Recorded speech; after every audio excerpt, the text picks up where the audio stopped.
Okay. All right. 3, 2. Hey guys, welcome back to the Lads Podcast. Thank you guys for tuning in again. We're gonna be talking about a few things, mainly the football games that happened last night. What's up, Adam? What's going on, everyone? And what's up, Sean? What's up? So we're glad you guys tuned in again, as I already said. So first we're gonna get into the first topic. Sean, tell us about the Buccaneers game last night. Tom Brady outbeated Aaron Rodgers despite Tom Brady throwing 3 interceptions and Aaron Rodgers couldn't get out of the blitz. He just felt like a sack of bricks. Yeah, I mean, I agree. I think, Aaron Rodgers really struggled. The offensive line really missed David Bakhtiari, who tore his ACL, Achilles earlier in the year, and the pass rush was going. It was just too much for him. He didn't have enough time a lot of times. Jason Pierre-Paul had a great game, and I think that pass rush could be the difference maker in the Super Bowl. But I think that's what really flustered Rodgers the most because, like you said, Brady, they had chances. Brady threw, on 7 passes, threw 3 picks. So they had chances, but they just weren't able to capitalize. I mean, when I saw Rodgers last night, it looked like jailbreak. It looked like Derek Carr. It looked like David Carr was playing. It was a nightmare. Man was running for his life and had nowhere to go. I definitely agree with Adam that they missed David Bakhtiari, but I just feel like it was just Aaron Rodgers crapped the bed. I don't know what to tell you. He did not play. He did not play how he should have played. He did not play like a team that was trying to go. They did not play as a team that was trying to go to Super Bowl. And you could only pray for a man named Kevin King after a dreadful performance. That man is never going to hear the end of it. Yeah, I mean, Kevin King struggled greatly in that touchdown, before half to Scotty Miller. Even though, Kevin King struggled, it's like the Jets Raiders game. That stuff can't happen. And I think that really, Packers had some momentum coming into half. We're looking pretty good, and that just kind of wiped it all. All right, so the second game, Chiefs Bills. Chiefs ended up on top, like I actually had predicted. But Sean, you had the Bills. So what are your reaction to the loss for the Bills? Let me just say that the Bills are a mockery to New York. Why, Bills? Why? The Islanders missed the Stanley Cup Finals. The Jets can't even make a Super Bowl. The Rangers can't make a Stanley Cup. The Yankees can't make the World Series. So, Bills, where's your head at? Are you just going to sit on the toilet and just look in the future? that's I that. mean, I mean, I think the Bills struggles stemmed from like a slow. They came out hot, of course, and then they got stuck. They couldn't really go anywhere, and I think they really struggled because they couldn't put the ball in the end zone. Too many short field goals hurt them, and the Chiefs' offense is just too explosive for almost any team, honestly. But they were too explosive. um, well, I just don't think the Bills were ready. They just weren't a good enough team, really. I think the Chiefs. I think the Chiefs have proven that they're basically unstoppable. Um, they do tend to take their foot off the gas pedal, but it doesn't really seem like they're doing that in the playoffs, which is a good thing because against these solid teams, you really can't. But um, yeah, there's not really much. Bills just got outplayed. I don't think they're a mockery to New York because honestly, Yeah, they're the furthest team. They're like one of the furthest New York teams to go. and I Like the mean the Jet. Bills. First off, Bills had a great season.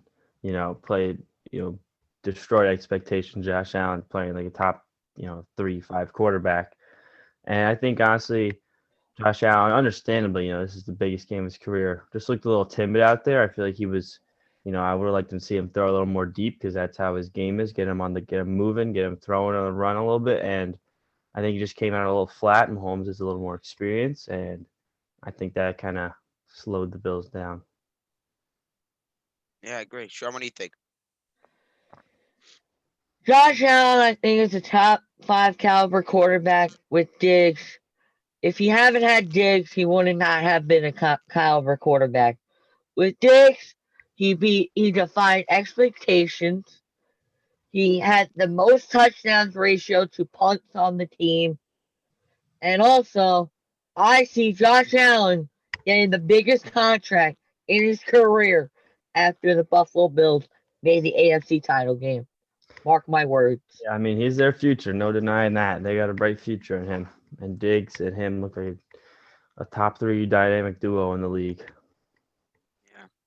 I mean, I think Josh Allen definitely could destroy that stereotype that he's a terrible accuracy wise. But looks pretty. I don't think he looked like old Josh Allen in the playoffs. I'm not gonna lie. I didn't see dominant Josh Allen this season. I saw kind of sad Josh Allen from last year who overthrew people and looked kind of confused. He was great on the run game, but his passing was just subpar at times. Yeah, I think against the Colts, he warmed up a little bit and got it going towards the end. But I think against the Ravens, my biggest concern was that they scored 10 points offensively. And, you're never going to beat the Chiefs if you're scoring 10 points on the offense. And so I think, their offense needed to show up, and then they came out hot. But, the Chiefs can go down 30, and they would come back and win that game. So, Sean, I mean, play Super Bowl predictions. Buccaneers by 20. 20. Buccaneers by 20. It's an interesting number. Wait, 21. 21. There we go. 21. Buccaneers by Why- 21. What's the reasoning, Sean? With the Buccaneers defense sacking Rodgers with this blitz, I see them blitzing Mahomes because the Chiefs are not going to have their left tackle, Eric Fisher, because he tore his Achilles last night. So it's going to be easy for the Buccaneers to intercept pass rush and stop the run game. Because I see Mahomes throwing 4 interceptions, 1 touchdown. Buccaneers win by 21. I mean, I'm gonna have to respectfully disagree with that one. I think it'd be a closer game regardless of who wins. But last time his team plays, Tyreek Hill went for 200 yards in the first quarter, and obviously I don't think that's gonna happen again. But clearly, I think the Buccaneers defense has gotten better. But the Chiefs offense is dynamic almost against anyone. So I think. And then the Buccaneers are going to have Antoine Winfield Jr. back for the Super Bowl. And I think the Chiefs defense is actually a little underappreciated. People hate on it. I think it's not amazing, but I think it gets them by. And I think I see the Chiefs winning by 10. Well, I respectfully disagree with Sean. Also, I do think you blitz the Chiefs all you want. They're still going to make that play. What you have to do though is you have to limit their third and long gains. If they're third and long, they're going deep. Mahomes is taking an 8-step drop back. He's going to fire that ball deep to someone, and it usually always works. So if they're able to neutralize the third and longs and make them play and make them have like 14 play drive, like just have to play patient and slow and try to limit those booms, which is very hard to do. But almost no team could really limit their booms because they're so big. But if you can figure a way to figure that out, which so far no real team has, I think the Buccaneers have a shot. But I also just don't see Brady. I mean, obviously Brady's going to come out and play, but I just don't think they're a high enough level defense or really offense to compete in a shootout with the Chiefs. Yeah, I think the key part is they're going to have to stay up with the Chiefs and be able to stay toe for toe with them. And I'm not sure if they can do that, whether it stops or with scores. But in the end, I see Andy Reid and the Chiefs eating some cheeseburgers after the game. All right. So, so Sean, how about you talk about the rumors that you'd like to talk about? There's a lot of rumors that my man Deshaun Watson wants to come to New York. And then I want Allen Robinson and Richard Sherman in New York. You're going to have a caliber offense and defense. You're going to look better. You're going to at least win 9 games. You're going to break the hump of you keep losing every season. Deshaun Watson said, the Jets are my number 1 trade destination. And this was first reported by the Miami Herald. And then I'm going to talk about the guy that I feel like is a bunch of fake news. Matt Miller said on Twitter, I just spoke to Deshaun Watson's team by source. They said it's not his number 1 trade destination. I call that new fake news. He said Geno Smith is Aaron Rodgers caliber. No way. That dude was a bust. Jake Forum was a caliber NFL QB. No. I think Luke that Kuechly. Luke Kuechly said Luke Kuechly wasn't a good linebacker. I disagree. He was. Dude, Matt Miller, you're a bunch of fake news. Beat your report. Fire him. I think to add on to the Deshaun Watson thing, it's very exciting to see that news. But I think you can't, like Adam Schefter said, who's someone really you can trust. Don't get your hopes up because it's a massive deal. You're talking about a top, quarterback in the league.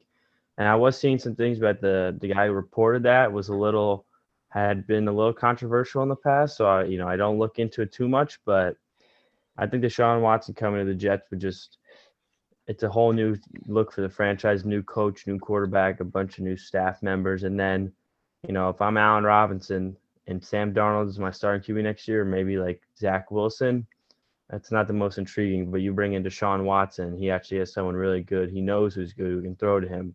I think Deshaun Watson can not only make the Jets better, but really entice his free agents to come. And Well, he also wanted Salah, so that's why he wants to be a Jet. well, obviously, in my opinion, I think that almost any trade you do for Deshaun Watson's a win. I think he could add on, like by himself, easily over 7 wins to a team. That man is just ridiculous. He will come to a bad team as long as your defense is somewhat competent. You'll be fine. Obviously, though, by you getting him, there's a big commitment. Got to go out, got to get the free agents, maybe draft someone, but they won't be able to since they have to give up everything. But obviously, you got to go. If you get Deshaun Watson, you got to go after Allen Robinson. He's also in a crappy situation with Bears and big money Mitch. But yeah, I think that basically no matter what they really do, it's almost a guaranteed win for Deshaun Watson. Um, I don't believe the Texans really want to trade him, but he's probably going to force their hand to. Sean, what do you think about that? He already said it. Adam Schefter reported it, or Chris Morgenstein reported it. If the Texans get a coach, he wants out. He already said it straight up. He said, if we get a coach, I want out. So I'm going to say this. Get Watson, Jets. Trade your Seahawks picks. Trade your Seahawks picks for Watson. And then trade Darnold to the Colts. Or do a 3-team trade. Trade Darnold to the Colts. Trade your picks to Watson. And then Colts trade picks to the Texans. I see that happening. Because I don't want Darnold on the team anymore. When Salah was at the press conference, he said, okay, Darnold's a franchise quarterback. And then 4 days later, he said on Carton and Roberts, Darnold is not a franchise quarterback. I am not wanting him as my quarterback. So it indicates that Joe Douglas is talking to Watson's team about a trade. That indicates it. Well, obviously, if you're any team needing a quarterback, you should definitely go after Deshaun Watson. I think it's pretty much old news now that Sam Darnold is not going to be a Jets quarterback. That man I think his career was mildly ruined by Adam Gase. But to be honest, we don't fully. I don't fully know at least if Adam Gase was the sole problem. What about Todd Bowles too? Yeah, Todd Bowles too. Well, Todd Bowles is also now a successful defensive coordinator for a team in the Super Bowl right now. So He's better as defensive coordinator, not coach. head coach is an interesting job. Adam Gase doesn't even call. Man, I see that man on the sideline, and like missed field goal. He's just always looking at a playbook. He don't even call the plays half the time. I don't know what his job was. He's an offensive mastermind, probably my favorite coach in the NFL. Two free wins every year, but I'm gonna miss him. I hope the Patriots sign him. Favorite coach, and I think he's a great coach. I think he definitely didn't ruin Sam Darnold. No, I'm just joking. He's awful, and I don't know how. Yeah, I don't think he should have an NFL job after this. I think the Houston Texans should hire him. That'd go well with the theme of absolute bust fire. Because they're fired. I heard they're gonna have an interview with Josh McCown. Adam, seems that you're muted. Maybe I heard your mouth move.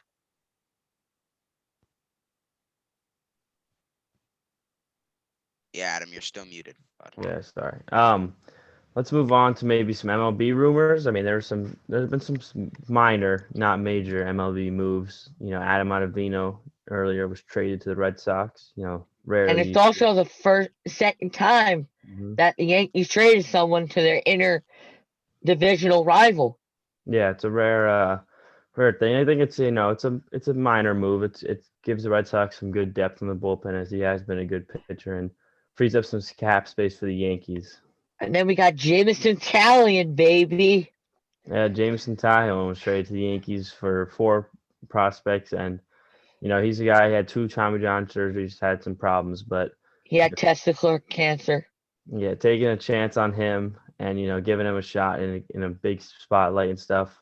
And you actually have to commend the Pirates too. In the past, their 3 best players, probably Taillon, Josh Bell, and Joe Musgrove. They got 14 prospects for trading those 3 guys. So they're fully embracing the rebuild, and I think is a smart move. Let those guys play in winning situations and reset fully. Yeah.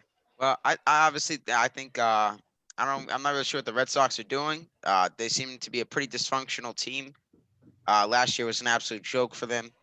Um, and the Yankees, I mean, yeah, I do think they need help in the pitching aspect. Do think they don't really need many more hitters. Can I They- say something? yeah, so let me finish up, Sean. Alright. And I don't think the Yankees are. I think no one's going to beat the Dodgers. Really, I think the Yankees are still a great team. They still have a lot of problems, though. Now you can go ahead, Sean. You know why we traded for Jameson Taillon? Yeah, Because you guys if needed we you don't, guys needed because Penn. if we don't get Tanaka, we have a backup to Tanaka. Yeah, well, you aren't getting Tanaka back. I don't think he's coming Yeah, back. He's he's made probably that gonna pretty play in clear. Japan. He's gonna go to Japan. He And doesn't want also to go anywhere else. He wants to be a Yankee, so go to Japan. a bad miss signing mainly for the Mets because he's really reported to go there is Brad Hand signing with the Nationals is 1 year, 10.5 million. I've never been so angry in my life of a miss signing. There was And no then reason. Hold up, Sean. There's no reason for the Mets to not sign Brad Hand. All right. We obviously every year something goes wrong for us. Pitchers always get hurt. People who we think are going to be good, they absolutely stink. So why the hell did we not sign him? I understand Hendricks wanted a crap ton of money, but Brad Hand a 1 year like 10 million contract. Come on now. And now now it's reported we're going to have Chris Bryant, would be a nice addition because JD Davis is one of the worst fielders I've ever seen. But I'd rather have a bullpen help. I don't really know. We have enough hitters. We have enough field. I'd rather just have the bullpen help, and we've completely shafted it. there's reports that you might get Trevor Bauer. I have seen that. That isn't. I don't. He's gonna want a huge contract, and he Maybe just 4 to 6 years contract. that. You see, that's horrendous. I don't want that. And he wants 30+ million, and assuming you're gonna have to pay Lindor that kind of money next year. So I you know, understand. Resign Lindor for 6 years. Sign Bauer for 3 years. and Bauer doesn't want to. He's gonna get that big money, so he knows even down the road when he's maybe not that good, he's still making $30 million a year. I really think the Mets missing out on this hurts because they could sign him to a 1 year deal, $10 million. Wouldn't have been that brutal, and then that's a trusted, reliable lefty into the pen.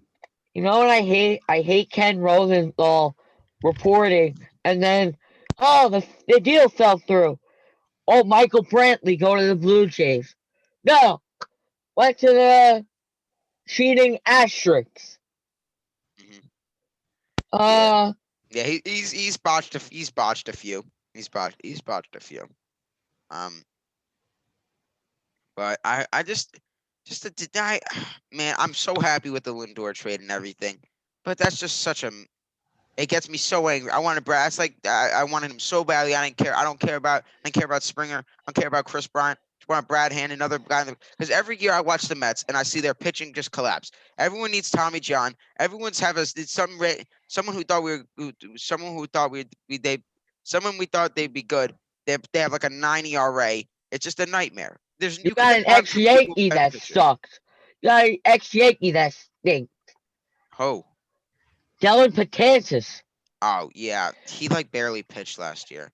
It was that. Yeah, It's a bad miss by the Mets, but and even worse now they got to face Brad Hand, 30 times this year. But now he's on the Nationals, and the Nationals are actually making a lot of moves. They're getting some vets. They hoping to got make Kyle Schwarber, John Lester, now Schwarber, Brad Hand, Lester, Josh Bell. They still got Turner. Soto's like arguably the best pitcher. Zimmerman. And they got that three-headed monster on the pitching staff. So I think the Nationals can make some noise, but I think the NL East is going to be really good next year. You got the Braves and the Mets up top. Nationals could be good. Marlins. Who knows who they're working? They're going to be like now. And I think the Phillies may not be great, but opens Yeah. the division up for sure. Yeah, and the East is that's definitely an interesting division. We got to wrap it up soon. So Sean, Wait, can I say something? Yeah.